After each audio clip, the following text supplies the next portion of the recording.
आरती पर दीक्षित आप सभी का भारत बनेगा शिक्षित परिवार में स्वागत करता हूँ।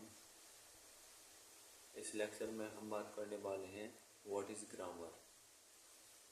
So first of all grammar की स्पेलिंग GRAMMAR। कुछ स्टूडेंट ग्रामर की स्पेलिंग में मिस्टेक कर देते हैं, आप लोग सीख लीजिए। GRAMMAR ग्रामर, जिसे हिंदी में ट्रांसलेट करने पर व्याकरण कहा जाता है। आप सभी में से बहुत से लोगों को पता होगा और कुछ स्टूडेंट को नहीं भी पता होगा। ये जो ग्रामर होती है ये एक शॉर्ट फॉर्म होती है। तो बात करते हैं ग्रामर।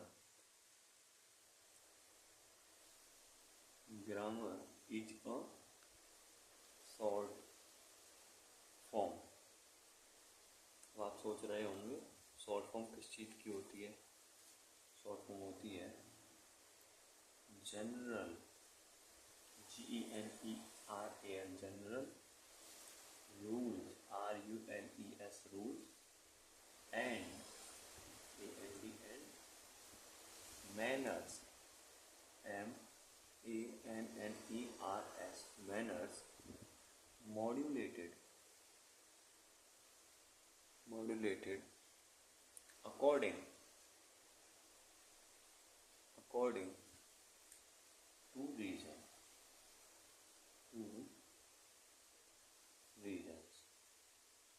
अब आप इसमें से जनरल में से हमने जी ले लिया, रूल्स में से आर ले लिया, एंड में से ए ले लिया, एम में से मैनर्स में से एम ले लिया, मॉड्यूलेटेड में से एम ले लिया, अकॉर्डिंग में से ए ले लिया, रूल्स में से आर ले लिया। बन गई है short form general rules and manners modulated according to region. ये हो गई इसकी शॉर्ट फॉर्म ग्रामर। अब बात करते हैं कि rules, general rules and manners modulated according two reasons, ये जो ग्रामर की फुल फॉर्म है इसका क्या मतलब है।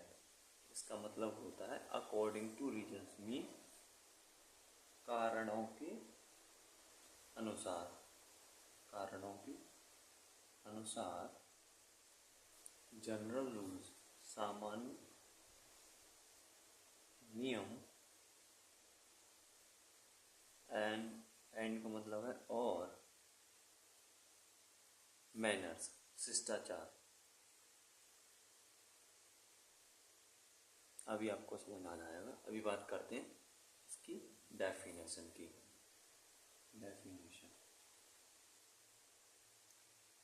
डेफिनेशन का मतलब आपको समझ आता है। डेफिनेशन का मतलब होता है परिभाषा। ठीक है, परिभाषा की बात करते हैं तो डेफिनेशन हम मिलक से लिखते हैं। Grammar, GRAMMAR, grammar refers to the set of rules that govern how words are combined into sentences in a language. Grammar refers to the set of rules that govern how words are combined in a sentence in a language.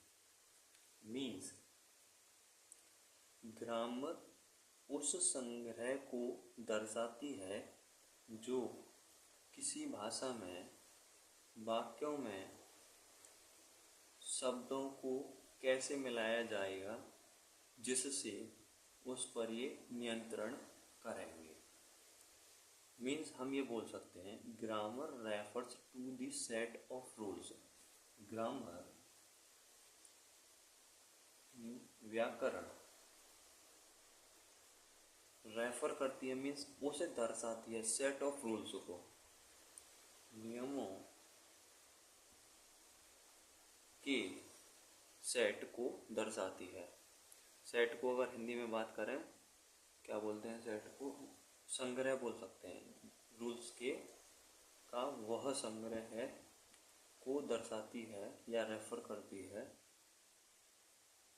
दर्शाती है, जो govern करता है words कैसे combine हो रहे हैं एक वाक्य में किसी भी भाषा में, जो गवर्न जो गवर्न करता है कि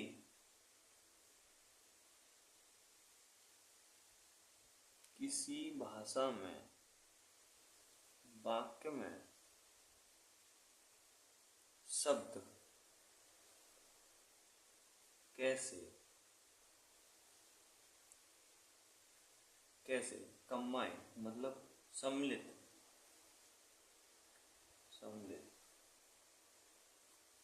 हुए हैं। आई होप आपको ये डेफिनेशन समझ आ रही होगी।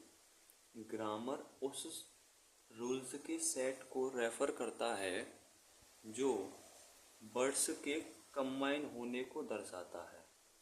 वर्ड्स कंबाइन होकर सेंटेंस बनाते हैं। सेंटेंस हमारे किसी भी भाषा में हो सकते हैं। आप सभी को कंफ्यूज नहीं होना है। ये जो डेफिनेशन है ये ग्रामर की डेफिनेशन है, इंग्लिश ग्रामर की नहीं। किसी भी भाषा इन और लैंग्वेज, किसी भी भाषा में सेंटेंस वर्ड्स को कंबाइन करके बनाए गए हैं। उस सेंटेंस के कंबाइन करने को लिए जो रूल्स का सेट है वो ग्रामर दर्शाती है। बात करते हैं इम्पोर्टेंट क्वेश्चन की जो आपके कंपटीशन में मिल सकता है। क्वेश्चन ये है, who is the father of grammar? Question mark. इसका मतलब है व्याकरण का पितामह व्याकरण का पितामह कौन है? आंसर की बात करते हैं। आंसर है इसका, एक हमारे यूएस के ग्रामेरियन हुए थे। ग्रामेरियन का मतलब है कि वो जैसे हमारा साइंटिस्ट, जैसे हमारे फिलोसफर, ऐसे ग्रामेरियन मीन्स ग्रामर से बहुत प्यार करते थे। उन्होंने ग्रामर की रचना की थी यूएस के। चलो इस सेंटेंस की बात बनाएंगे। सिर्फ पूछा है who is the father of grammar, तो हम लिखते हैं father of grammar, father of grammar is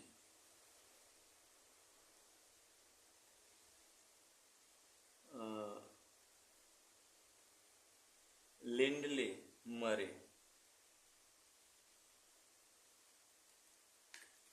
LINDLEY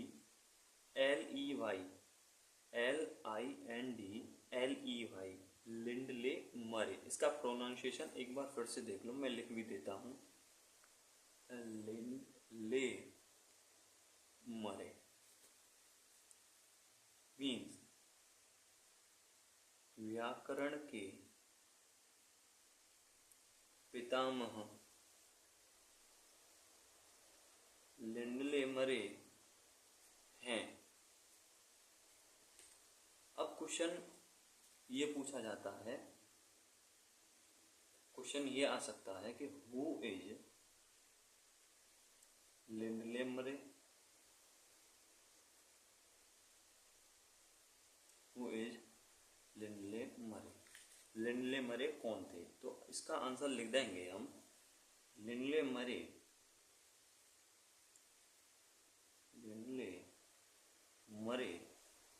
is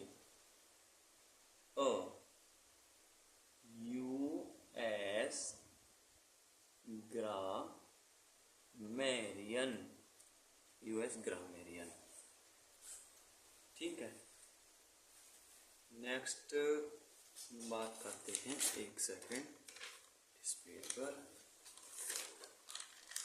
एक सेकेंड। नेक्स्ट क्वेश्चन हम ये बोलते हैं कि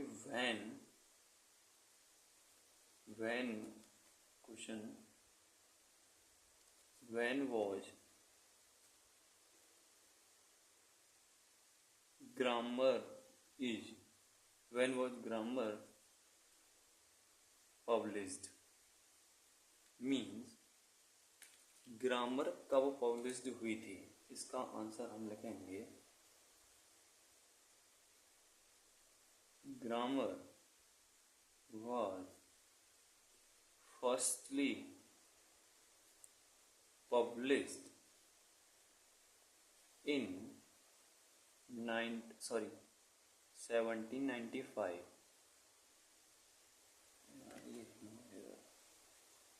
1795।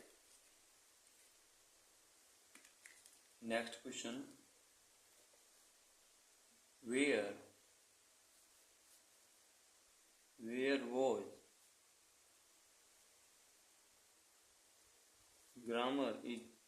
was grammar published? Question mark. इसका आंसर होगा, इसका मतलब है कि ग्रामर कहाँ पब्लिश्ड हुई थी। तो हम आंसर लिखेंगे grammar was published in England and US, means United states. एक दो तो ये कुछ क्वेश्चन थे जो ग्रामर से रिलेटेड कंपटीशन में भी पूछे जाते हैं और बेसिक आपसे कोई भी पूछ लेता है। आई होप आज का लेक्चर आपको समझ में आया होगा। वीडियो देखने के लिए आपका धन्यवाद। आपका दिन शुभ हो।